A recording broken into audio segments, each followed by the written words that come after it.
It's time to end this. We are having a baby with Unum. Welcome back to Eat a God. This will be the final video of Unum's route. But who knows?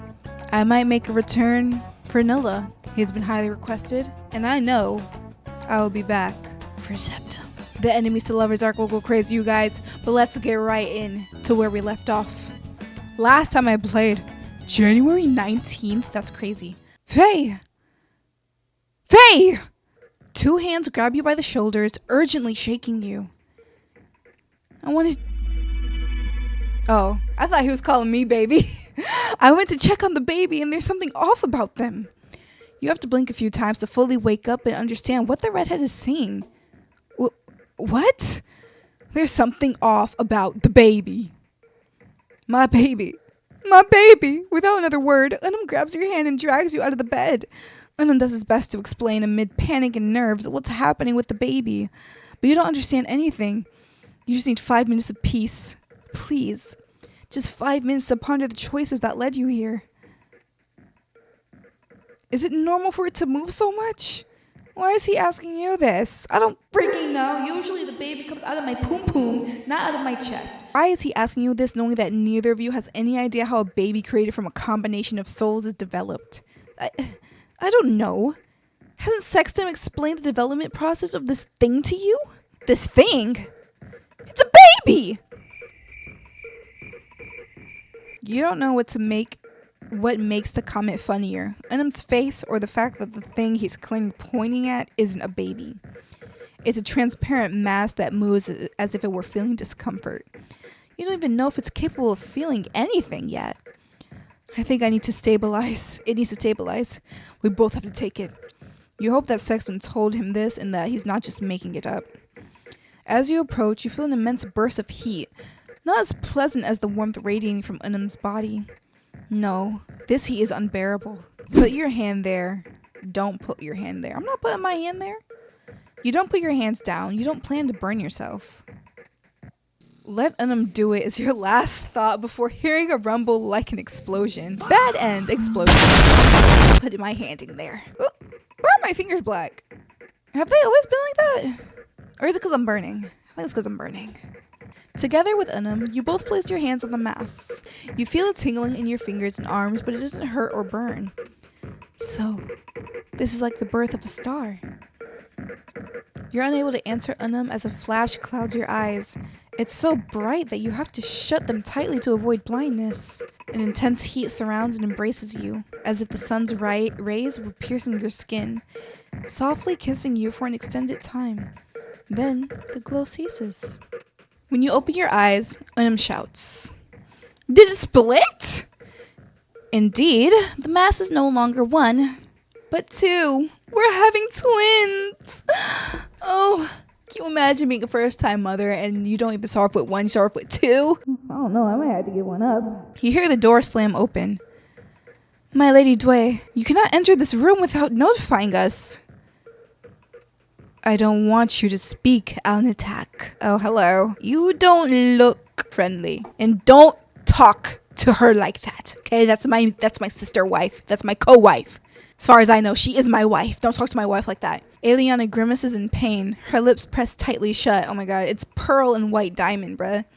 Unum turns to see Duae entering through the door, followed by Eliana. "You don't have permission to give orders in my domain." He's pissed. Give her voice back right now. After this, Duae ignores the order, moving closer to you. "I must assist in the birth of these binary stars. They aren't yours. Septem has ordered me to assist with whatever is needed, and my assistance is needed now. You're not qualified for this." Damn, Duae. She get down to business. Unum doesn't get a chance to retort as Duae adds, her voice laced with venom. "You're very egocentric, especially since those around you are even better than you. Stronger and larger. Dang, he is the runt of the group. But not suitable for giving space to organic life." Duae pulls your hand away from the mass and asks Unum for space so that she can do her work. Reluctantly, Unum takes a few steps back with you, and when he deems the distance is safe, He moves in front of you, covering his body with your own. You assume it must be for protection. Duae places both hands on each of the masses, and with one swift pull, a glow far brighter than before emerges. Unum covers your eyes with his arm. A deathly silence follows, and the room temperature becomes unbearable. What's happening? And a baby's cry shatters the silence, followed by a much weaker one. What is this? Twins! Like a fisherman. Twins! Like a fisherman. Duae holds two creatures by their feet, and both cry because of the position they're in. Girl, put my babies down. Put them down. What the hell do you think you are? You feel yourself sweating, and your vision begins to blur. The hot air only deepens your desperation with each passing second. That's not how you hold them, you brute. Oh my gosh. Stunned, Duae passes the two entities into Unum's arm. He holds them the way one should hold human babies. Is this human? No, they're hybrids. I thought a god, ready to claim their rank, would emerge. Not this. That doesn't matter. You have a god ready after a while. I suppose Septem knows you're playing at being human. Duae watches the small entities in Unum's arms. The atmosphere is tense. They're yours. You need to give them names. Now. You can't take it anymore. And Unum seems to notice how unwell you are. With a hint of nerves in his voice, he asks you to step out the room for a moment. He gestured for you to step out into the garden for some fresh air. And you do so without a word of protest. Get me the heck out of here. Can I run away? Eliana, help me. You trudge towards the door leading to the garden and sit down on one of the nearby benches. You take a deep breath and close your eyes. Here, the air is fresh, and you don't need your lungs burning as you breathe in. You glance at your hands and something starts to worry you. Yeah, they're starting to turn like pitch black. It's not their color, since Septem also bears those marks. No, what worries you is that you begin to feel less in them. You have no sensation in your fingertips. The sensitivity in that area is almost non-existent. Although you can move your fingers, something inside you tells you that sooner or later, you'll lose that ability. If you tell Unum about this, will he be able to help you?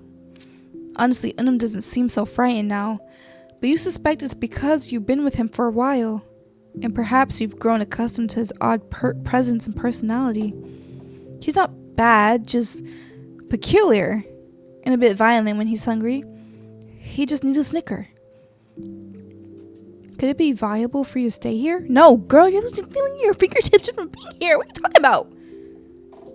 I suggest we jump in that lake, hold our breath, or breathe in the water. And just, the babies are here. We don't need to be here anymore, girl. Let's go. If you try to escape, will you have any other option to survive? I didn't save. Decisions. Stay with Unum, raise the babies, and eventually just become nothing, or escape and immediately meet our death sentence. We're gonna stay with Unum. Yes, it's the best of your possible options. You don't know what's beyond this garden, nor what the world or society out there is like. To top it all off, according to what you've seen and heard, you smell like a human, and that's not good for you. You're an easy target. Do you already have permission to be outside? Girl, is this Septem? Girl, is this Septem? You recognize that voice. Literally the devil. You lift your gaze and see Septem standing next to you, looking over your shoulder. I'm not gonna question him. I'm just gonna answer his question. Unum asked me to go out for some air. The room we were in wasn't very pleasant. Too much heat. I imagine. Humans can't withstand the power of so many stars for very long, let alone newly formed stars.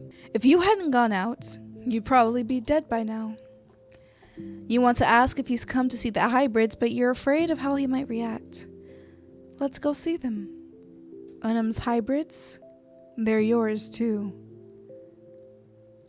Yeah. Just don't kill me. I'll go with you.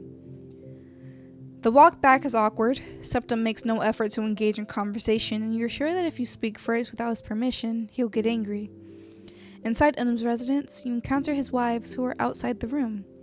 Noticing Septem's presence, all three lower their heads in greeting. Al-Natak? Has the situation been stabilized? Eliana remains silent, and Septem appears to understand why as he gestures with his hands. Her lips relax. Oh my god, he controls her too. This dude is like actually evil. He's up there with Duae. And she replies, Lady Duae has stabilized the new stars. It is safe now for Faye. Good. The door to the room opens by itself and Septem makes his way through. Duae, Unum, I remind you that it's crucial for Faye to be present in the most critical moments. I will not tolerate them being taken away from them again. Hold on. Advocate for two-parent household? Duae straightens immediately, like a low-ranking soldier standing at attention before their general. Septem, my apologies. I asked them to leave because the energy in this room is too condensed. I know, but I need Faye to observe the development of both gods. Are they stable yet? Yes. Okay, Duae, we're leaving now. Unum. Yes. I want an audience with you tonight. Septem exits the room with Duae with a quick look in your direction. Unum doesn't move until he senses that both symbols are far away. Then he smiles. Look! Oh my gosh! They're so cute, my babies! I didn't even have to go through labor for them! He comes towards you, holding both creatures in his arms. Girl, them your babies. Talk about creature. They have a pulse, just like you. Though their heart rate is very different from yours. They're so cute. You still can't hold them. Their bodies are still too warm. You could burn your hands. Oh. Well, you'll have to be content with just watching them closely. As you lean in, you once again notice the heat radiating from both babies' bodies. What are their names? I like to wait until they're old enough to choose their own names. Why? I want them to be free. Let them do as they please until... Unum cuts himself off before finishing the sentence. Then he laughs nervously. Septem said they'll grow fast. Maybe tomorrow they won't be this little. That's sad. You don't even get to enjoy the spoils of parenthood. I mean, I'd be happy skipping the poopy diaper stage, but to not see their first steps. Shame. First day of school, first dance. You two spend most of your time taking care of the babies. Well, you instruct them on how to take care of them, as you still can't touch them. You've confirmed it yourself when you try to touch one of their cheeks.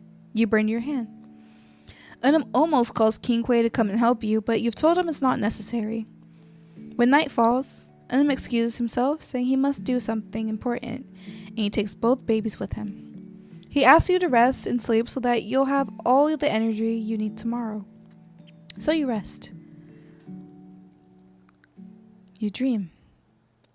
For the first time in your short existence in this small world, you dream. You're in a dark place, and you hear a voice, but you can't make out what it's saying. You don't know how or when, but it's already the next day.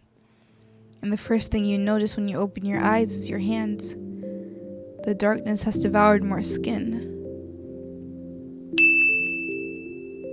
I got some darkness in me that's about to devour Unum. Come on now. Second thing your eyes spot is Unum lying next to you, watching you intently.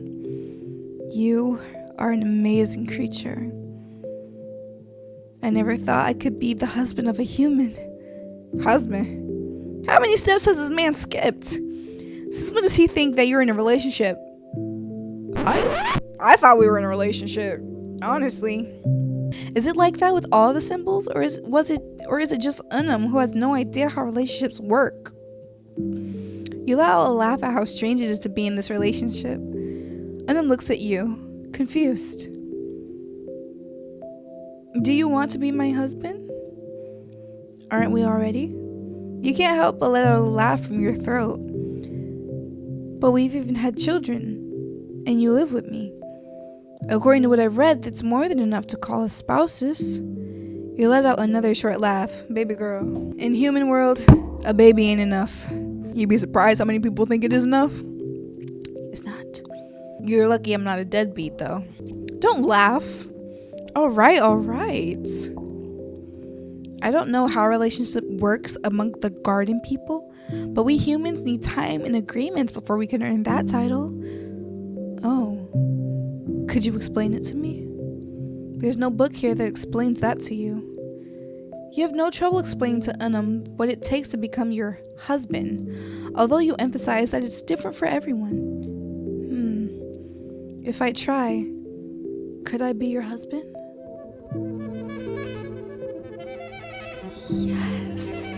Yes! Unum smiles, baring all his teeth triumphantly. I wanted to show you the rest of my domain today, but Septem said it's dangerous for you to go out. So you have to stay in the temple until the stars have grown. I don't want to miss a thing, not a single moment of their development.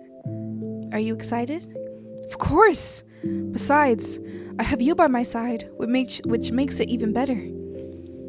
We're like the families that Septem loves to watch grow. Oh, we can invite her when she finishes her prayers. Unum gets out of bed and looks at you excitedly. The girls are taking care of them while we make breakfast. Wow, it seems that Unum is taking Eliana's words seriously. Incredible. You walk to the kitchen and Unum performs the sanctification ritual before starting to prepare breakfast.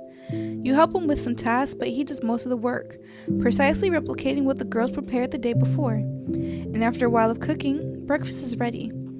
Puffing out his chest, Unum looks at the result with pride, but instantly he deflates like a balloon. I miss watching my wife cook. I see you did quite well. Aw, he was so excited to see her. Solaris enters the door with a half smile. It seems that now you'll be the one in charge of cooking, dear. Only if you join me. Oh, we'll think about it. Oh, they're so cute. Do you need help setting the table? Yes, please. It's strange.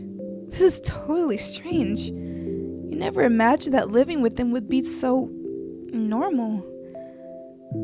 Where did that Unum so overexcited about everything go? The one who used to try to attack you at the slightest reaction of your body. What's the catch? Could it be that they'll end up eating you? After all, they are entities that eat human flesh. Are you really playing at being a happy family? Faye? Yes? Can human babies eat at the table? What? Honestly, I can't imagine them sitting at the table with a fork and a knife in their hands. Their hands are very small, and they don't have much coordination with them. Well, they have no coordination at all. You take a deep breath before answering, and you remember that Unum is an entity completely opposite to you, who only knows about humans from what he's read, and God knows what he's been reading. The days pass quickly, faster than you'd care to admit. With Unum and his wives at home, there's never a moment when you're alone. Our wives. There's always something to do, and it's always something pleasant. Well, not always. When Septem comes over, it's not pleasant. Can you peel this? I have to go ask Ignis for something. Of course. When you take the knife and the fruit in your hand, you realize that perhaps not only is the color of your skin changing, but also the mobility of your fingers. You find it hard to coordinate and apply pressure, but you can still do it. You're about to finish peeling when Unum appears behind you, placing his hands on your shoulders. Haha, you do it better than I do. And that's enough to distract you, causing you to cut the palm of your hand with the knife. Ouchies. The cut is deep, but you don't feel anything. And blood flows out in concentrating and concerning amounts. Then everything descends into chaos. Oh my god, he about to eat my hand. You're thankful that Unum didn't rip your hand off in one bite. Let's be honest, you know what he really wanted to do at that moment was to eat you whole, from head to toe. By the 4th day, little by little, you start opening up to each one of Unum's wives. And like the redhead, they're eager to learn more about humans. Thanks to them, you discover that both babies need to be together. They are binary stars, which means they are permanently linked by a tail in an endless dance, Agnes once said. Although there is a great concern on the girls' faces when they talk about it, every time you ask them why, they change the subject. Oh. On the 5th day, you discover the original name, and if you focus your gaze on the children, you can see a tail. Oh, we can start holding them. Sirius. That is the name they both share. Eliana explained to you that this is because they were born at the same time. But you shouldn't worry, because the name no one will use after both gods choose their own. You can't spend too much time with them in one room because their presence burns your skin and prevents you from breathing normally. At least now you can carry them for a short time, and you can't help but think that they're cute. They both resemble Unum. They don't physically resemble you at all. And when you mention this to Unum, he just laughs. You vividly remember the words that come from the sun god at that moment. They both share a heart and an essence similar to yours. And that is 1,000 times better than having an appearance similar to mine. Aww. Why? Because now I can feel your heart, accompanied by 2 more melodies. He's Luca! They're different, but theirs come from yours, and together they create the most beautiful symphony I've ever heard. You still can't believe Unum said that to you. Every time you remember it, you feel your cheeks warm up. On the 7th day, a Sunday, Septem comes to see your babies. He looks at them for just a second, then turns his gaze to you. Your hands. It's nothing. I'll find a solution for that. Without explanation, he leaves. Now that Septem mentioned it, Unum says as he approaches to inspect your hands and arms have changed over time. What's wrong with them? Say nothing and hug him. Don't worry about it. Man, I don't know. I don't know, man. They just start when you kidnap me. Don't worry. Septem always keeps his word. Always. Hey. Yeah? I've been watching Sirius sleep, and I think they dream. They move and make gestures while they sleep. Just imagine what they dream about. Thank you so much for giving me this change. You're truly the best thing that's happened to me in a long time. Oh. Unum starts to move closer to wrap you in his arms. He's so tall, and his build is so massive that you can't help but feel dwarfed in comparison. His embrace is warm, yet the thought that he could rip a piece of your skin off with his teeth at any moment refuses to leave your mind. I really like having you here. I love your warmth, your scent, and your heartbeat. The fact that you're mortal and never changing. You look like a grown man here. You look like a grown man, and I like that, Unum. I like that. Unum loses his grip slightly to take one of your hands. My hand is pitch black. Oh my goodness. And he inspects it while tracing the scab that's formed on you with his thumb. And how adaptable you are. I would say silent. I'm feeling this. Without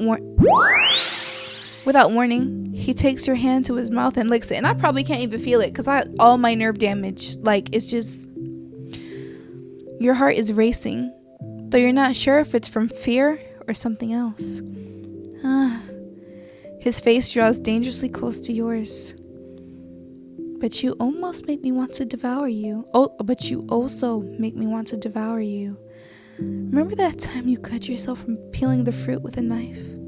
It was terrible. If I didn't like you so much, I probably would have gutted you right then.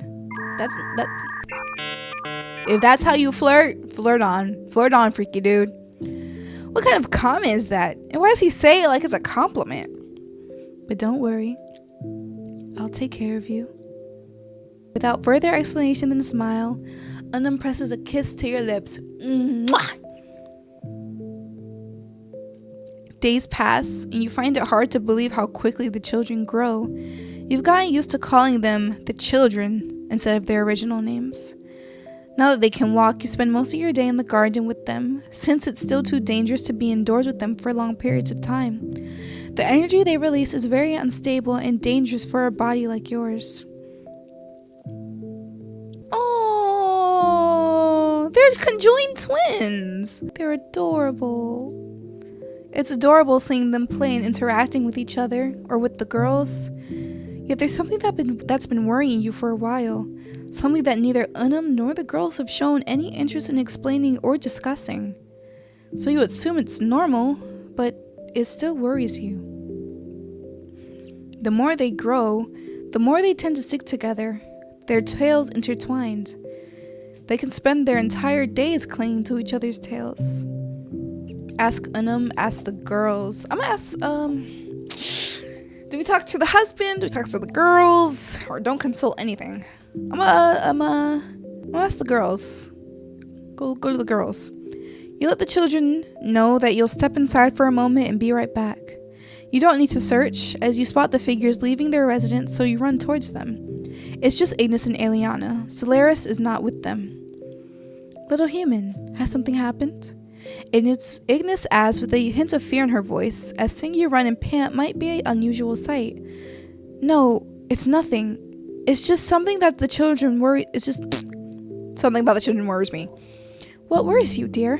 Call me dear again, I dare you. No matter how many times Eliana calls you dear, every time she does, you feel a tingling sensation in your stomach. Oh yeah, we're fruity. Is it normal for them to have their tails intertwined all the time? Both women watch you in silence before responding, and Eliana's smile falters for a second. Binary stars use their tails to stabilize themselves and keep their gravitational fields in good condition. If they don't, one of them could be absorbed by the other.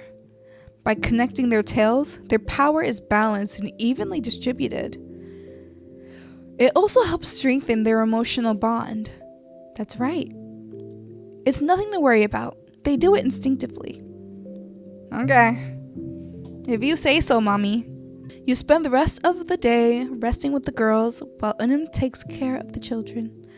You're no longer afraid to leave them with him, and Unum has proven to be a very good caretaker, incredibly against all odds. Sunday arrives once again, and Septem appears once again. You don't like that you can't be present during the children's growth checkup, but Unum can, so you don't worry more than necessary, deciding to wait outside the room. About 30 minutes pass, and they still hadn't come out. What y'all doing to my babies? There's nothing to worry about. After an hour passes, the girls arrive to keep you company. They say something. They say nothing, which makes you start to break into a cold sweat. Why are they here? And why do they look so tense? What if they don't pass the checkup? What you mean by pass? Be quiet. Don't even think about it. I'm sorry. Solaris, what you mean what will happen if they don't pass the checkup? You're about to panic and scream to ask what they mean when the door to the room opens. The two children come out and run towards you laughing, as if celebrating something you don't know about. Septem walks out with both arms behind his back, with Unum following behind him. They have their names now.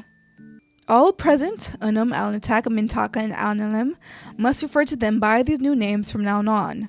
It is strictly forbidden to call them by their original name.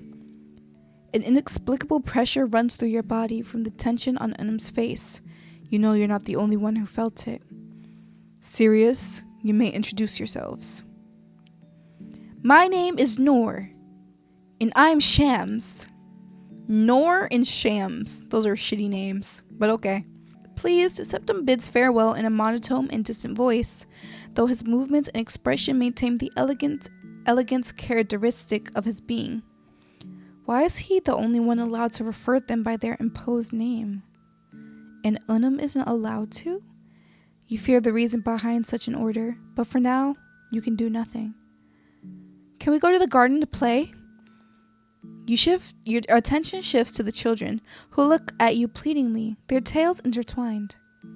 They must eat first. All right, go play. Shams and Noor run down the hallway towards the garden. At all times, their tails remained intertwined. Life here is not so bad. Septem's words won't leave you alone. In every silence, in every pause, his voice echoes and lingers in your mind, reminding you that there's something deeper and far more troubling than just playing house with Unum and his wives. It couldn't all be so perfect. Septem must be pulling the strings of the sun symbol. You suppose you can ask what this really is all about, sit down with Unum one day and have a serious talk about why he wanted to sentence in the first place, but you're afraid of being disappointed by his answer, afraid that Unum might be acting, that the fatherly image you have of him will shatter. But what hurts more is the thought that the children might just be pawns for some plan you don't understand. It hurts a little more than you're willing to admit. I'm impressed. Aina's voice pulls you out of your dark thoughts. She sits beside you, glass in hand, gazing towards the garden. She's watching every movement of the children, ready to intervene if needed. Shams and Noor play fighting. At first, you're worried about them getting hurt, but soon you realize they come out completely unscathed after every match. Stars that change and grow over time? I never would have imagined it. She turns her head towards you. It's a pity you can't see her expression. The mask she wears hides her face entirely. They've grown 3 more centimeters today, and Shams has gained more body mass. Her voice is warm, almost tender. It carries more the tone of someone who's proud of her children. Noor is so small. Aren't there any children in the garden, or I'm afraid they'll grow up too fast? Aren't there any children in the garden? Offspring like yours? Offspring of the subjects? No. They're counterproductive to the maintenance of each domain, a distraction from our duties. The only subject allowed to have offspring were those of Lady Septem. Agnes tightens her grip on the glass. For a moment, you think it might shatter. I must take my leave. It is time for you to return to Unum's residence. No, I can't stand your scent any longer. You know she doesn't mean it with disdain, but it still stings. Unum explained it to you before, and you already half guessed it. Your flesh, your body, is like a fine delicacy to them. Whether you're a human from another world or something crafted from the garden, something they could eat but are forbidden to taste, those resources are reserved exclusively for the symbols. Dang, the main source of energy for the higher ranks.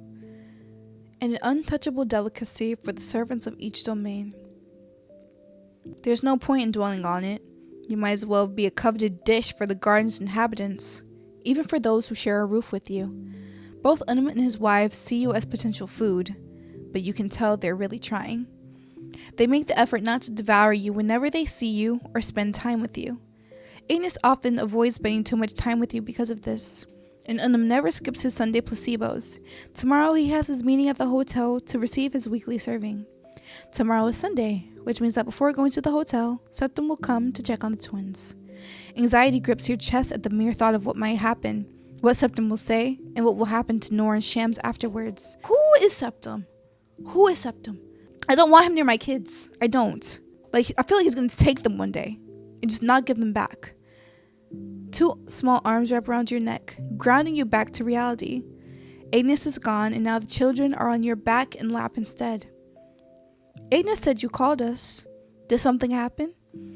Shams asks while dropping she's a girl! Wait, I didn't know. Shams asks while dropping her full weight onto you, knocking the air from your lungs. Agnes is right. You'll have to teach her to control her strength. At least when it comes to you. It's time to go. But Solaris promised to play with me. No, she said she'd play with me. You wanted to cook with Eliana. That was yesterday. Shams pushes Noor, calling him a liar. She runs off under Noor's dismayed gaze. He doesn't wait for you to react before chasing after Shams, frowning and seeking revenge. Both of them head towards Unum's residence. You take one last look at the wife's residence before following them. You feel curious about that place. Just seeing it from the outside is no longer enough. There are days when you have to bite your tongue from asking if you can go in, but you hold back. You may be curious, but you're not foolish enough to think that wouldn't be dangerous. Once back home, you learn that Unum has returned from his meeting with Septem. As always, he brought back a pile of books. Lately, Unum and Septem's meetings have become more frequent, and they last longer each time. It bothers you a little, because on the days of those meetings, you're left in charge of the children, and they demand more than you can give. Faye, did you know it's good to read stories to children while they're growing? But the moment Unum appears with that satisfied smile, all your irritation vanishes. Unum stands behind you, book in hand, ready to show you its contents. From the cover, you can tell it's a children's book, probably for ages 5 to 10. Human ages, of course. You can't read the title, but it's clearly an adventure or fantasy story. Oh, look at my hand, bruh.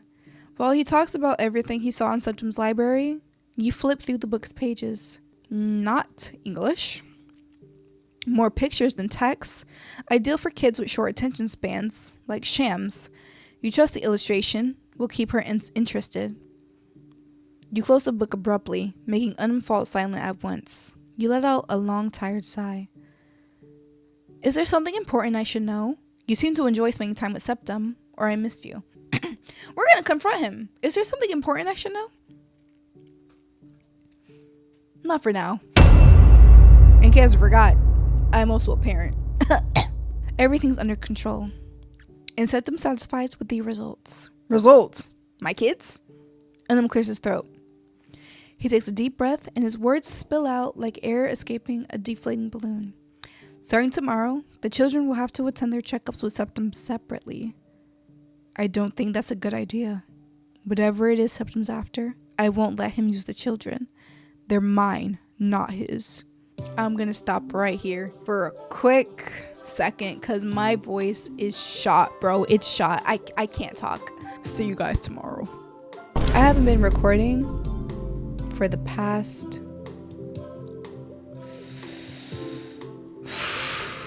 30 minutes, and I've been reading for the past 25 minutes. I don't know what to say. I did this entire route 25 minutes ago. Septem wants our babies. He wants our babies. I don't trust him. I don't trust Septem. He's doing everything he can to restore the garden. I don't care about that. I care about the children. I care about them too. Then prove it. I am. That's exactly what I'm doing. You want to tell him it doesn't look that way, but you stop when you see his face. He looks hurt, but you don't apologize. No matter how many times you question Unum about Septem's plan for the children, he always gives vague answers. Borderline absurd ones. He'll elevate their rank. They'll become divine, no longer mortal. We just have to wait for the right time. They're still too young. Excuses, and you can't keep pressing him. Unum always finds an excuse to escape the conversation. But today, Unum seems to have reached his limit and agrees to ask Septem if you can attend the next checkup. I can't promise anything. Septem's the one who decides. Great. Spend the rest of the day holed up in your room. You feel like you could explode at any small incident, and you don't want that to happen in front of the children. It's better to stay put, at least until tomorrow. You use the rest. Your body and your hands are grateful for the decision. It angers you that Unum does nothing about the situation. And on the other hand, you can't help but notice how cautious the son Simple has become in everything he does.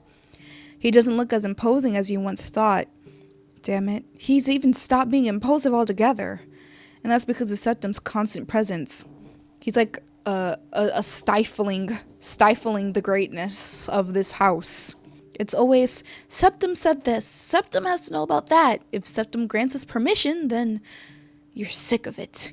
The worst part is that Unum always downplays it, or worse, treats your anger like something amusing or fascinating, as if you were a dog doing a little trick. Maybe that's what you are. Just a pet without a voice or say in anything that happens in this house. Adopted for a single purpose and waiting for the day the owner gets bored. You're not sure what's worse, going to him or staying here. You're overthinking everything and nothing at once. Before you can decide, your door is knocked on thrice. Faye. The illusion of privacy doesn't last 5 seconds, and seeing him walk in like he owns the place only rubs salt in the wound. The children are already asleep. He announces it cheerfully, completely unaware of all that's going on inside you. He moves through your space as if he owns every inch of it, paying little attention to you and his surroundings. Or maybe he's just pretending not to notice. It must be easier for him that way. I spoke with Septem. Shut the fuck up. If you hear Septem's name one more time, you'll swear you'll... He said it's fine for you to attend the children's checkup tomorrow. Oh, period. But he won't let me. That's fine, he admits, pouting. The news should make you happy, but it doesn't. Not completely. Why do you do everything Septem says? Yeah. Unum clutches his stomach, shaking with laughter so deep you fear something inside him or out might tear. You think I'm a bootlicker? Yeah. You're choking on it. You're doing tricks on it. He asks in disbelief. He said it, you didn't. But he is, and the worst kind, the one that won't admit it. If Septem decreed that the sun shouldn't rise tomorrow, Unum would move heaven and earth to follow that order. The damn bootlicker. Here, a word is a command. Septem rules over everything now that he has a body. Now that he has a body? What does that mean? All he has to do is speak your name and give an order. I'm bound to obey, by law. He's gotten defensive, which at least means you've struck his pride somehow. If only Septem were intangible again. What you talking about, Phyllis? For a moment, Unum falls silent. He has no words to answer. You've caught him off guard. There was a time Septem had no body. At the very beginning. Without a word, without a mouth, he couldn't command. And it was Nulla who talked for him. Like a spokesman. We haven't seen Nulla in mad long. Where is he? I miss him, low-key. We had more freedom back then. Until he showed up with a body. So he's y'all oppressor. Septem said she lent it to him, but I don't believe it. Oh, you think he took it?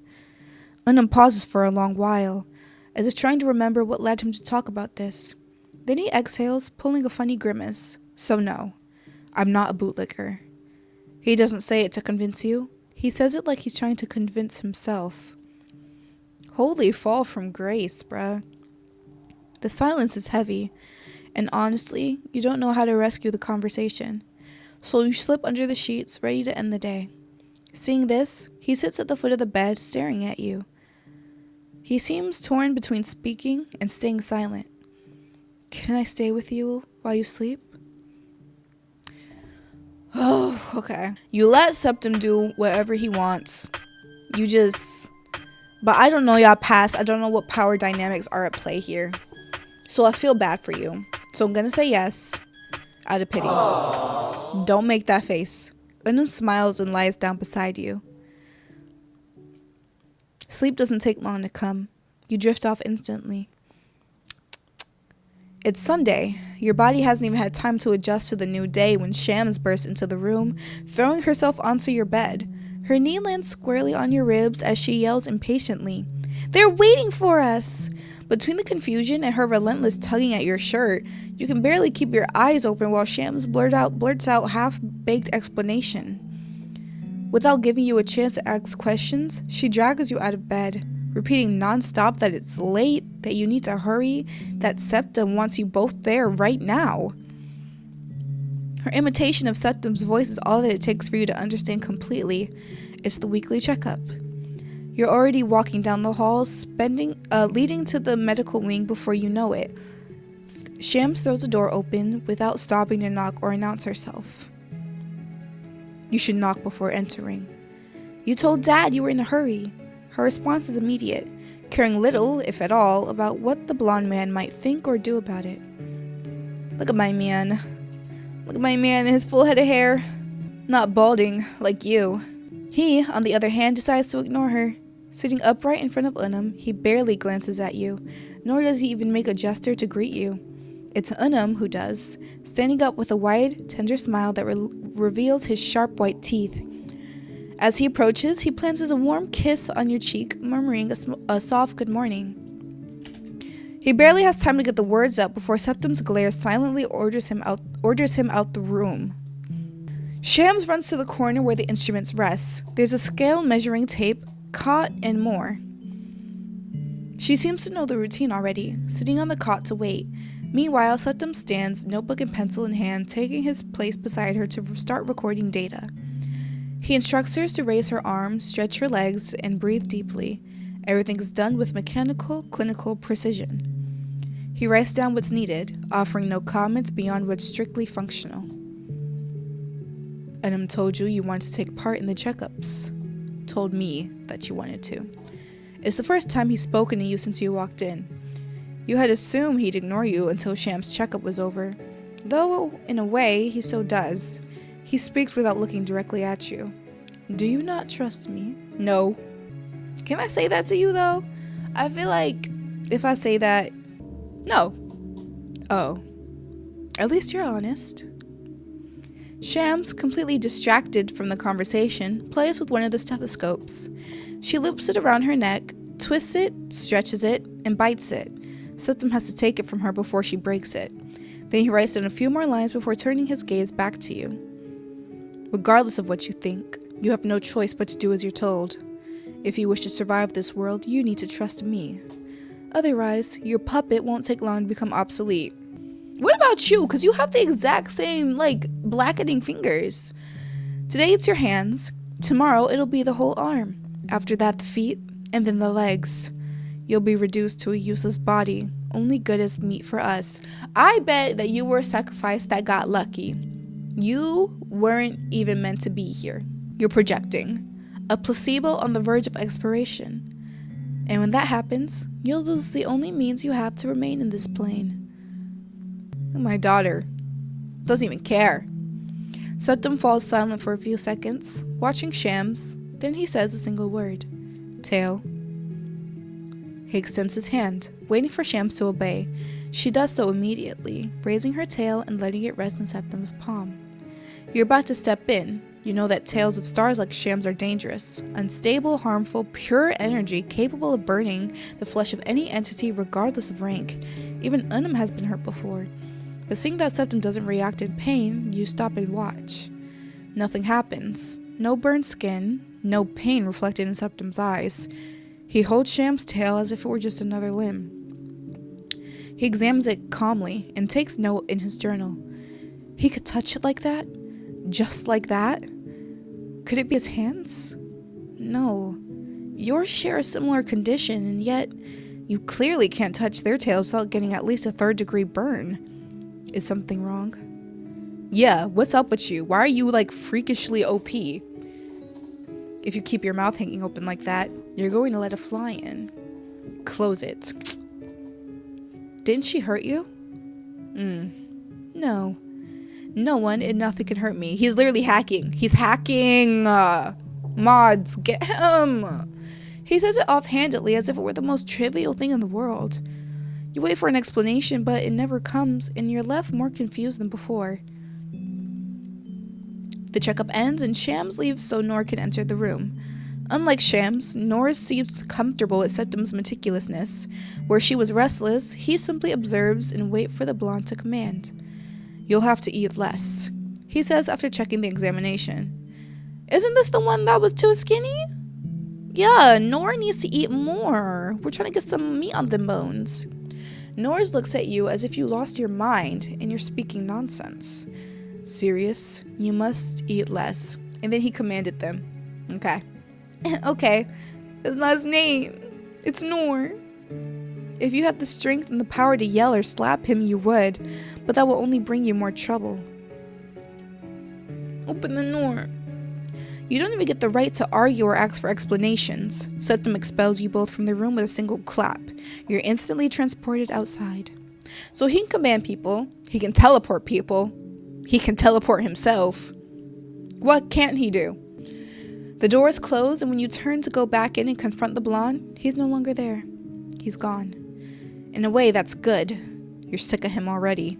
You don't want to see him in your home again. At least not for the next 7 days. Ugh. You spend the rest of the day playing with and keeping the children company, hoping that by the time Unum returns from the hotel, he'll have a full belly and no desire to devour you. Let's explore. Ooh, you go to the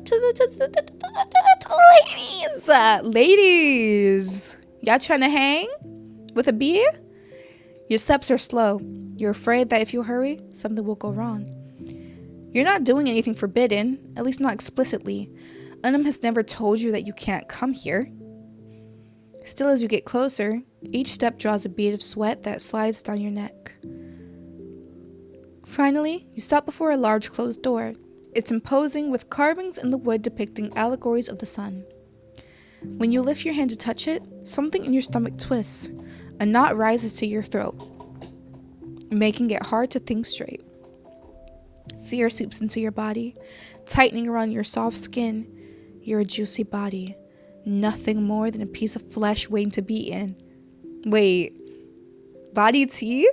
You're about to turn around when suddenly the door swings wide open. It's Stellaris. She's smiling. For a second, that smile reminds you of Unum's because of the teeth. Bright, perfect, and far too visible. Huh? Faye? Stellaris looks genuinely surprised. She stops smiling the moment she realizes who you are. Does nobody like me here? Do they not like me? The air around her shifts. You can see it clearly. Her body tenses and the smile she tries to recall doesn't come out quite right. What comes out instead is an awkward grimace. Too many teeth and too little expression in her eyes. It's not that they don't like me, it's just that they want to eat me. You can't come in here without permission.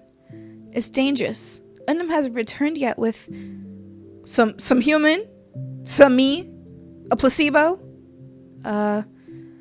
She cuts herself off, her lips press into a thin line as she turns her gaze aside, as if waiting for something or someone to rescue her from having to keep talking. Noor, Shams, they've come looking for you. I told you to warn me before showing up here, you pair of pests. The children come out quickly. Their twin tails link together as they mumble empty apologies to the woman, laughing without a trace of shame in their bodies. If you do that again, I'll tell Ines to ban you from coming here. She says it with a forced, stern tone, though she convinces no one. Then she looks at you, apologizes, and closes the door right in your face. You're left stunned. You don't know what to think. You feel both pity and rejection. Everybody hates me. But the children don't give you time to reorganize your thoughts, pulling your sleeves towards Unum's residence. All the while telling you what they did at the House of Stars of Orion's Belt. From the little you can catch and process, you can tell that Noor learned to lower his intensity, whatever that means. Look at my kids. Watching them compete for your praise is funny at first, but when you realize that they're both competing seriously, trying to outdo and crush the other, you stop them immediately. What's he drawing? Is that supposed to... Oh, he's drawing Unum. You scold them and warn them that if they keep it up, you'll end the activity. Both apologize and return to their drawings, now much calmer. The hours pass and you're not as angry at Unum anymore. Or so you think. The kids are already on their 6th drawing when Unum finally shows up. Where the hell are you been, nigga? Where you been? I've been taking care of our kids and you're all eating humans. I feel like I'm the only one. I'm a married single mother. And the scene before your eyes is as absurd as it is comical. It looks like Unum just got home from work. Oh. Shams and Noor greet him happily, competing to see who can talk louder to win his attention. He does what he can to listen to both, but it quickly becomes impossible as Shams demands all the attention, tugging at Unum's robe until it's all out of place, while Noor glares at his sister's behavior. Unum doesn't seem to care, and you can't understand how he can be so permissive. It's Noor who stops talking, choosing instead to come back to you and continue drawing. You can't help but notice the embarrassed look on his face as he draws. Oh no! So you try to cheer him up, talking nonsense and telling jokes so bad they're almost painful, but it works. Noor ends up laughing a little. Aww. Favoritism is never good. You both finish your drawings and compare them. Noor's is way better than yours. You blame it on your hands. If they were in better shape, maybe your drawings would look nicer. Oh, is that my drawing then? What's that supposed to be? Noor leaves the table to go to his room, while Sham stayed behind, giving Unum a full-on monologue. The poor guy looks at you, pleading for your help with his eyes. Is that him looking at us? You decide to step in. You're the one who has to stop Sham, so she'll leave Unum alone. She obeys instantly, without complaint. You're left alone with Unum. Oh my gosh, every time the close-ups, you just get hotter and hotter. He approaches you, expecting a welcome kiss. I'm gonna give it to him. Oh my gosh, he's so fine. He's so fine. It's a chast kiss. Nothing passionate or suggestive. An intimate greeting you shared with him a few times. And he seems to have grown so used to it that he demands one every time he returns from the hotel. You even think he's gotten addicted to them. You always catch him staring at your lips afterwards, and you wonder if it's because he wants another kiss, or if it's because he wants to eat you little by little. I want to eat him little by little. Testing and tasting, bit by bit, making his portion last until he decides to consume it all at once. The thought makes you squirm involuntarily.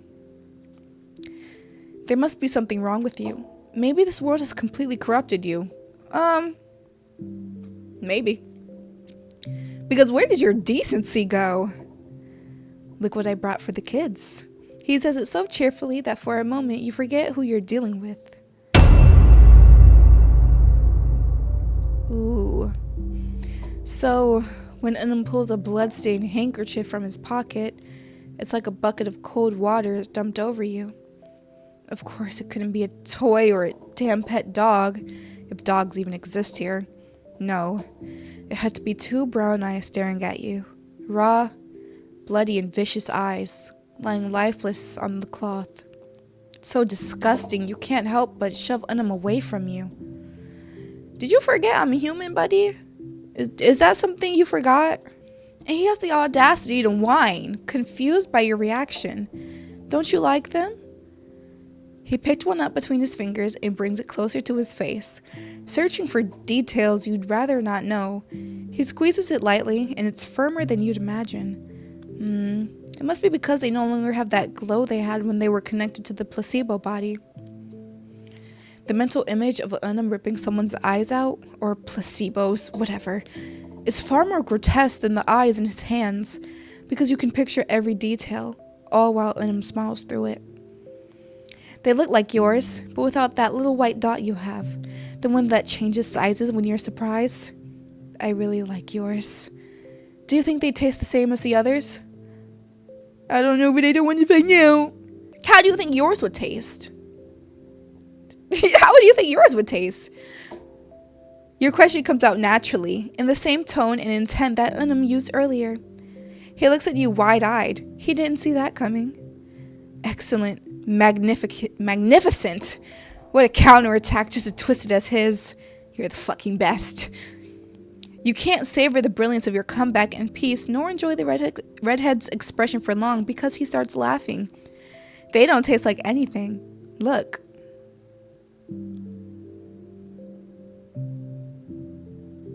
I don't know if I want to continue. He puts the eyes away inside his robe, careful not to damage them. What comes next catches you off guard. His hand shoots towards his right eye, and you jump back, shouting that it's not necessary. His hand pauses a few centimeters away from his eye. You don't want to witness self-mutilation today. You've had enough after that gift for Shams and Noor. Unum tries to explain that it's nothing, that it doesn't hurt, that he can just regenerate another one later, but you ignore him. Maybe another day, when your stomach isn't so twisted, you'd be willing to see that. You chat for a while about how each of your days went. Unum listens to you with an intensity that unnerves you for a bit, as if each word you say deserves to be remembered and engraved in his memory. You tell him about everything you did. Even the mundane things that mean little to you seem delightful to him. You're not sure if it's your voice that fascinates him or if he truly cares to know every detail of the day. Oh my... Or if he truly cares to know every detail of your day. Without realizing how it happened, you're already in the kitchen. You keep talking, recounting even the smallest things, though you avoid mentioning what happened during the checkup. You show him the drawings you made with Noor, turning the pages only when you're sure Unum has seen every detail. He studies them with a great fascination. With a general smile, he compares them to the work that adorns his hallways. He even wonders aloud if he can find frames the right size to hang them in his room. Have we seen his room? Now, before brief silences and laughter, you're preparing dinner for you and the kids. The bad part is that you had to listen to Unum chanting to sanctify the ingredients. All while keeping a neutral face, you had to fight the urge to laugh, but you held it in like a champ. Bro, we're a family. And then here comes Septem every Sunday to fuck it up. There's no doubt, his singing voice is anything but melodic. When the food starts cooking, the aroma fills the room, and for a brief moment, everything feels cozy, domestic, and familiar. But bit by bit, you refuse to let go of that worry. You can't forget what Septem said to Noor. You can go back and forth whether to mention it, but deep down, you suspect that even if he knew, he wouldn't oppose what the head of the guard has ordered. Oh, for Noor to eat less.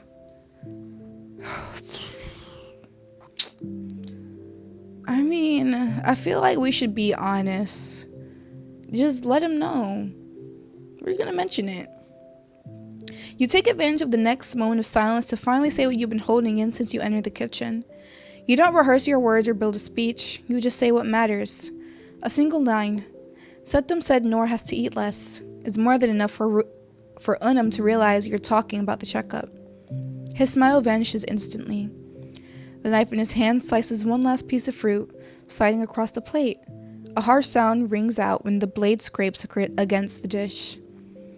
A bit more force, and you're sure one of them, either the plate or the knife, would break. What you think, bae? You know Noor needs to eat more. He's lost weight because he already eats too little. Don't you think... Did he say it to you or to him? Unum cuts you off. His voice is dry, and his face is devoid of emotion, completely neutral like a machine. You look at him confused. You don't understand the point of the question or why it should matter who Septem said it to. I know why it matters. If he said his name, there's nothing you or I can do. To prove his point, Unum serves equal portions onto the children's plate. His movements are sharp and fast, as if he's angry at the situation, or maybe just feeling powerless.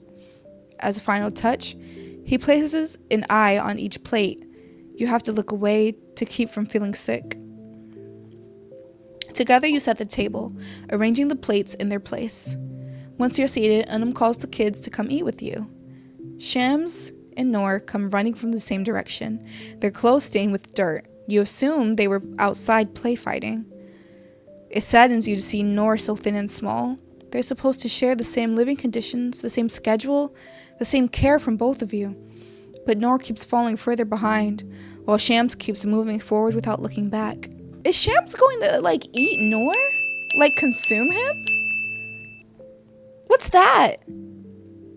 She asks while sitting down, staring at her plate.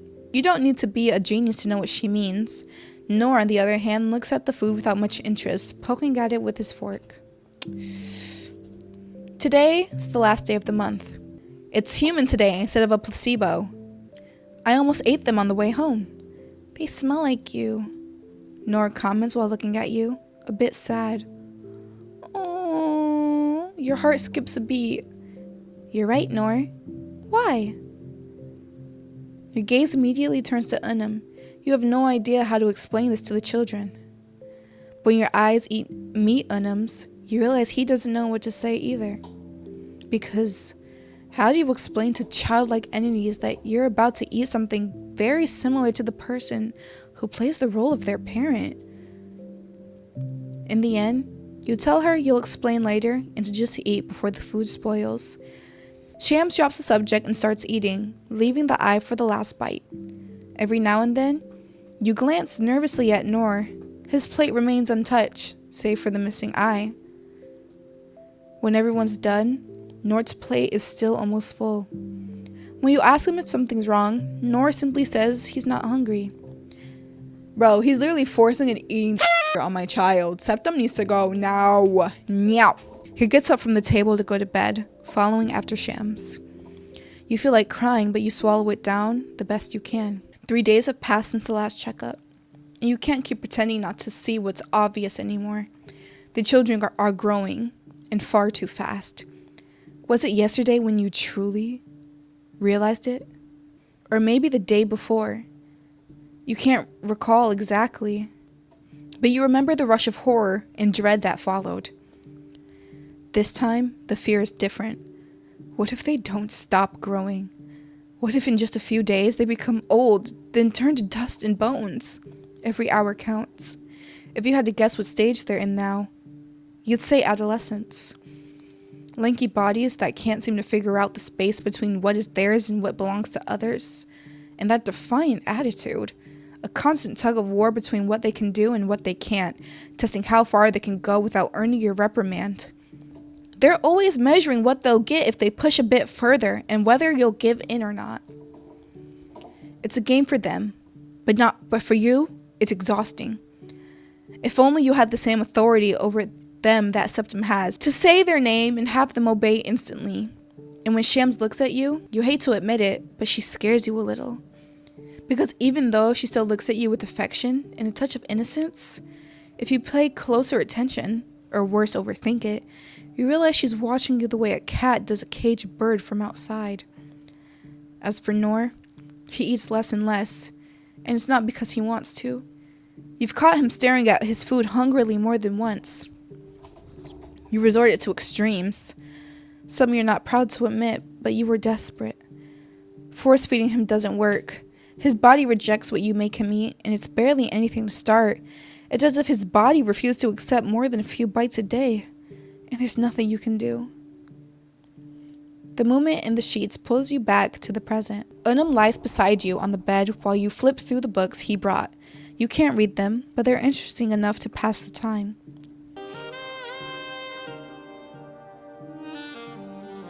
He just gets sexier. My arms. He just gets sexier every day. Who did his lashes? Were they always like that? Now his hands take one of yours, bringing it closer to his face. Your knuckles brush against his lips and cheeks. Suddenly, his teeth enter the equation. He bares them with a mischievous smile, all under your watchful gaze, and traps the skin on the back of your hand between them. Still holding your gaze, he begins to bite slowly. Oh.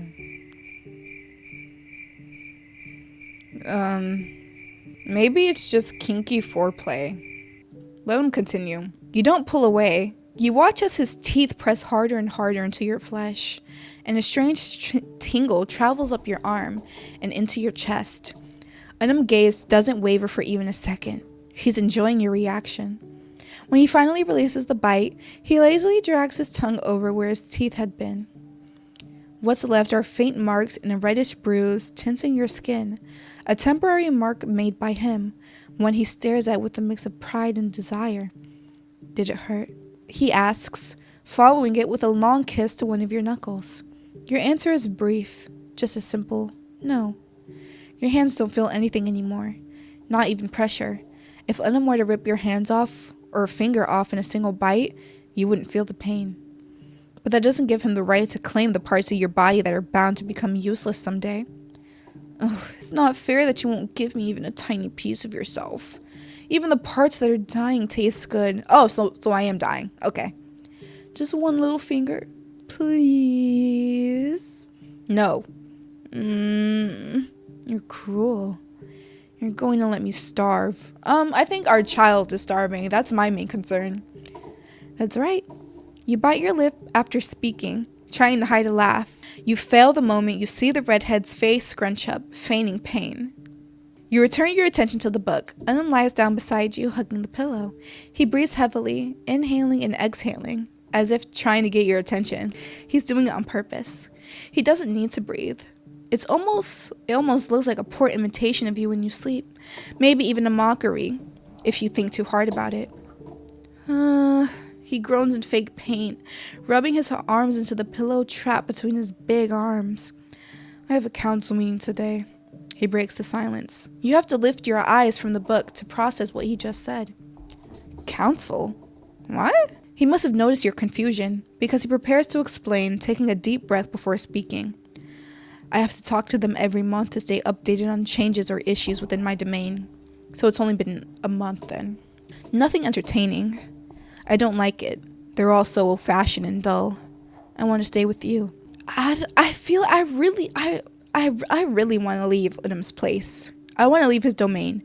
I want to see what else is out there. Take me. Unum stares at you wide-eyed, then laughs loudly, almost uncontrollably. Do you have a death wish? Looking and smelling like that, you won't even make it to the council room door.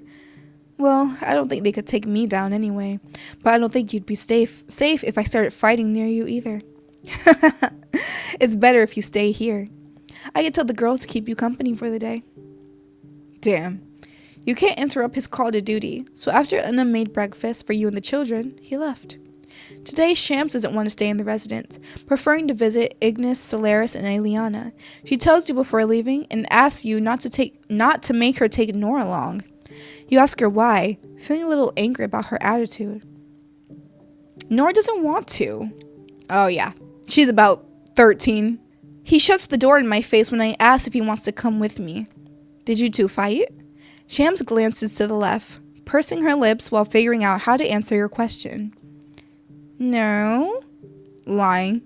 It's obvious they fought, but she still tries to deny it. Before leaving, she gives you a sideways glance filled with guilt and worry. She calls you by your parental title, her voice soft and tenor. She reminds you of all the other times that name has come from her mouth, but this time it feels strange. So strange that it twists your stomach. It'd be better if he handles it. And she leaves just like that. You don't get the chance to ask who she means by he. With how much influence Septem has over your children, you're not sure if Shams met him or Unum. You try to pass the time by finding something, anything, to keep yourself busy. But it's difficult. Clean? Unnecessary. Unum always keeps everything spotless, and you're pretty sure he cleans the residence while you sleep. Cook? Impossible. Your chant doesn't work, since you don't know the language they use to sanctify the food. Read? When Unum has time, you'll ask him to teach you how to read and chant. So you have two options. Chat with the paintings in the hall, or go talk to your son. I'll talk to my son. What the fuck? I'm his mother. Go talk to my baby! I just had a spoonful of ground turkey. I feel great. Would it really be better if he handled it? I don't think so. Septem, Unum, you don't know which one she meant, and that only makes it worse. The very thought that she might not have meant Unum, that it could actually be Septem, makes your blood boil. You're the one who's there with them every day, watching in fear as they grow in an alarming rate. You're the one who longs to and regrets not holding them more when they were babies. And no one is going to take away the responsibility you have towards your children. Period, mama. It's time to have a real conversation with Noor about how he's been feeling lately. You walk with a strange tightness in your throat. Each step fills and disturbs the static calm of the place. They shouldn't sound this loud or echo this much, but today, they do. You head straight to the room Noor shares with his sister. Just a few more steps, then a turn to the left. You already know the mental layout of this residence like the back of your hand. You're hoping that when you walk in, Noor will greet you with that gentle, timid smile of his. Reach the door to his room and it's open. Still, you knock to announce yourself, but there's no reply. When you step inside, the room is empty. Noor? No one answers your call. Strange. You turn on your heels to go look for him. He shouldn't be outside because whenever one of the twins leave, they always let you know. The moment you step out the room, an immense force slams into your chest and sends you falling backwards. The woman was too stunned to speak. Son? With all his weight on top of you, Noor grabs your shoulders, pinning you down. His fingers and nails dig into your skin, tearing it open until blood wells from the wound. You stare into his eyes in horror. Their gentle look is gone, completely replaced by something else. Now you understand why Shams didn't want you involved. Noor looks at you the same way he looked at leftovers he's forbidden to eat, with hunger. Try to say his... Noor, stop! We already know his name isn't gonna work. Noor ignores your words. Slowly you die. Bad end. Names are important here. I'm still trying to talk to my son. Try to say his original name.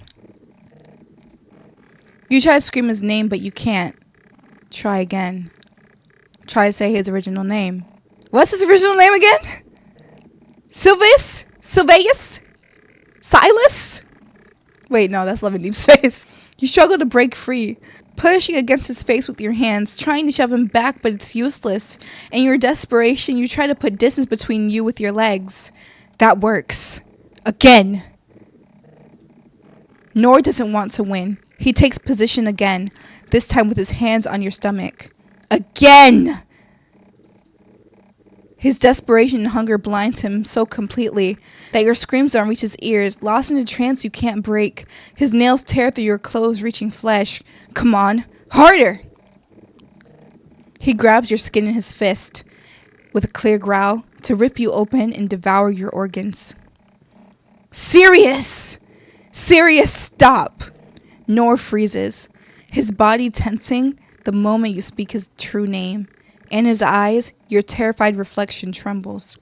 Your arms are outreached before you in an utterly useless shield of flesh and bone he could tear apart at any second. Noor blinks once, tiny tears glistening in his eyes. On his next blink, they break free, streaming down his cheeks non-stops. He opens his mouth, but no words come out. No, my baby! Oh! The only sound escaping his throat are broken whimpers, swallowed by his uncontrollable sobs. When he finally gathers his strength to speak, he calls out for you, scared, sorrowful, filled with regret, but he doesn't reach for you. He doesn't seek your touch. He stays still, trying to make himself as small as possible while he keeps crying. He apologizes over and over, barely stopping to breathe, until his voice turns hoarse. Get up and leave, scold him. I don't even care if it burns. I can't feel it anyway. I'ma cradle him. Noor tries to push you away, flailing hands and feet like a baby, but it's a weak attempt. If he could, he'd have you far away and covered in more wounds. Even though his closeness burns, you don't care. You need to comfort your baby. It doesn't take long before he's in your arms, crying uncontrollably while begging for forgiveness. He struggles to articulate what he wants, his words devoured by sobs. But you understand him. You caress his face and whisper words of love to him. You'll tell him you can never be angry with him, never hate him, that he'll always be your little one no matter what happens. And after a while, he begins to calm down. But he doesn't stop crying. Oh my god. Bro, can you imagine being brought into this world and your twin is the favored one? She gets all the nutrients. She is like, she's probably going to devour him one day. It's now that you've truly come to your senses. You're dealing with entities and a world far more dangerous than you ever let yourself admit. You're raising beings who could tear your eyes out with a single motion. It now hits you that you should be terrified just now. But it's hard to feel that fear completely. Because behind those teeth and claws, they're still your children. They're not monsters. End of Act 2. I don't even know when Act 1 ended. In the process of elaboration, you'll have to wait a while to find out how this ends. Boop boop. Wait!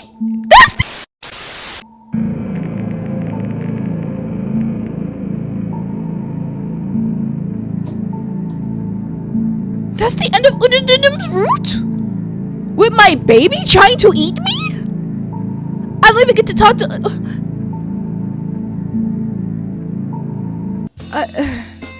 that's the end of To Eat a God. Unum's roots specifically. We're still gonna go and do Nullas and then Septems. Let me know which one you guys want to see first. This is gonna be uploaded into a 2-hour video because I wanted it to be over. But if you enjoyed this video, make sure you guys like and subscribe and check out my little link in the bio if you're interested in colored eye contacts. Unico Eye, code FADE20 for 20% off your purchase. And I'll see you next time, Starbite. Thank you so much for putting up with me and my bad reading. It just got worse as time went on. And I'll see you next time. Bye!